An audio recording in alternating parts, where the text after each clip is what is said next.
അസ്സലാമു അലൈക്കും വറഹ്മത്തുള്ളാഹി വബറകാതുഹു. ഈ ഒരു സഹോദരന്റെ വീഡിയോ നമ്മൾ ഒട്ടുമിക്ക ആൾക്കാരും കണ്ടിട്ടുണ്ടാകും. ഇപ്പം പുതിയതായിട്ട് ഉസ്താദ് വന്ന് എന്നറിഞ്ഞിട്ട് ഒരു ഔലിയ വന്ന് എന്നറിഞ്ഞിട്ട് ഒരുപാട് വൈറലായിക്കൊണ്ടിരിക്കുന്ന ഒരു സഹോദരന്റെ വീഡിയോ ആണ്. പക്ഷെ ഒന്ന് മനസ്സിലാക്കണം, ഞാൻ അടക്കമുള്ളവരൊന്ന് വിശ്വസിച്ചിട്ടുണ്ടായിരുന്നു ഇത് ഉസ്താദാണോ പണ്ഡിതനാണോ എന്നുള്ളത്.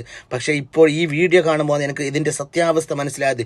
ഈ സഹോദരന് വൈറലാകാൻ വേണ്ടി, റീച്ച് കിട്ടാൻ വേണ്ടി, നാലാൾ അറിയപ്പെടാനും വേണ്ടിയിട്ട് ഇങ്ങനെയുള്ള കോപ്രായങ്ങൾ കാട്ടിക്കൂട്ടുകയാണ് എന്ന് ആ സഹോദരനെ ഈ വീഡിയോയിൽ പറയുന്നുണ്ട്.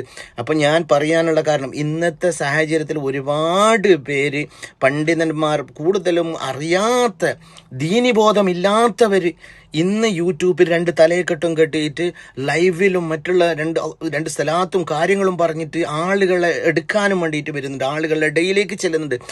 അങ്ങനെ ഒന്ന് ട്രൈ ചെയ്തുകൊണ്ടിരിക്കുകയാണ് ഈ സഹോദരൻ. പക്ഷേ ഇതൊരു ഉസ്താദുമല്ല, ഒരു പണ്ഡിതനുമല്ല, റീച്ച് ആവാനും വേണ്ടിയിട്ട് മാത്രമാണ് ഇങ്ങനെയുള്ളൊരു അഭിപ്രായം കാട്ടി. സത്യം പറഞ്ഞാൽ ഇത് നിർത്തണം എനിക്കും ആഗ്രഹമില്ല. കാരണം ഫേമസ് ആണ്, ഇഷ്ടമുള്ള ഒരാളാണ് ഞാൻ, കുറച്ച് ഫേമസ് ആവുകയും ചെയ്തു. അപ്പൊ ഇത് നിർത്തേണ്ട തന്നെയായിരുന്നു. പക്ഷെ ആൾക്കാരുടെ പ്രശ്നം എന്താ വെച്ചാൽ, ഒന്ന് ഈ കുപ്പായാണ്, നീ ഈ ഒരു പവിത്രമായ കുപ്പായത്തെ കളിയാക്കി അങ്ങനെയൊക്കെ വേദനിച്ചു പോയിട്ടുണ്ട് കുറെ ആൾക്കാർക്ക്.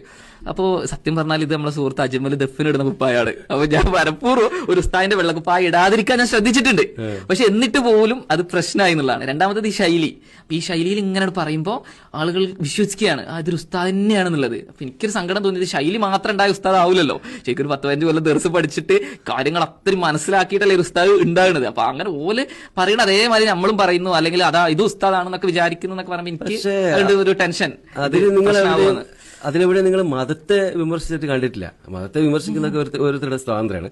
അതേപോലെ ആ ഒരു കോമഡി ആയിട്ട് നിങ്ങൾ ചെയ്ത 3 വീഡിയോ ഞാൻ കണ്ടു. അതിലെവിടെ നിങ്ങൾ മതത്തെ വിമർശിക്കുന്നതായിട്ട് കണ്ടിട്ടില്ല. സത്യത്തില് മതത്തെ വിമർശിച്ചിട്ടില്ല എന്നുള്ളത് നിങ്ങൾക്ക് മനസ്സിലായിട്ടുണ്ടാവും. പക്ഷെ മനസ്സിലാവാത്ത ആൾക്കാരുണ്ട്. കാരണം ഞാൻ നിങ്ങളത് വീഡിയോ എടുത്ത് നോക്കി, ഇപ്പൊ മനസ്സിലാത്തവരോടാണ് പറയുന്നത്. നിങ്ങളെ വീഡിയോ എടുത്ത് നോക്കി കഴിഞ്ഞാൽ ഞാനൊരു സലാം പറഞ്ഞ് തുടങ്ങണില്ല, അല്ലെങ്കിൽ എന്തെങ്കിലും അസ്തഗ്ഫിറുല്ലാഹോ അല്ലെങ്കിൽ എന്തെങ്കിലും ആയത്തോ അതീസ് ഒന്നും എവിടെയില്ല. മനഃപൂർവ്വം അല്ലെങ്കിൽ ഇസ്ലാമിലുള്ള വിഷയങ്ങളുണ്ട്.